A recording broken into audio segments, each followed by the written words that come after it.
Hello, this is Japanese Economic Review Channel. Today we explore the Kinki condominium market for May 2026.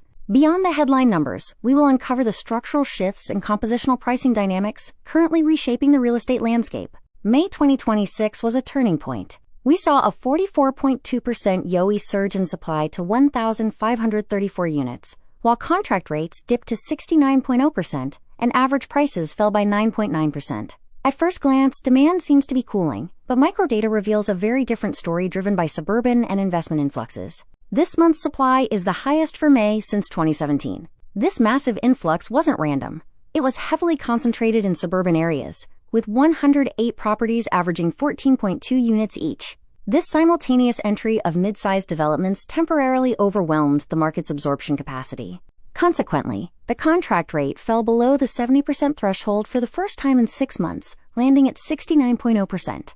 A significant drag came from Osaka Prefecture, where the contract rate plummeted by 15.7 points YOE, down to 53.1%, largely due to buyer resistance against localized price hikes. Looking at pricing, average unit prices fell to 52.35 million yen, marking a second consecutive month of decline. However, this 9.9% drop is highly deceptive. As we will see, it does not mean that the core family real estate market is losing its value, but rather the inventory mix has fundamentally changed. The apparent price drop is a, quote, compositional illusion. 3 investment properties flooded the market with 356 low-cost units, capturing 23.2% of total supply.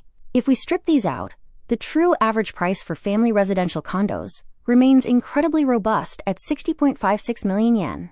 Regional polarization is intense. While Hyogo Prefecture saw prices drop 32.4% with strong 85.2% contract rates, Osaka Prefecture experienced a striking anomaly.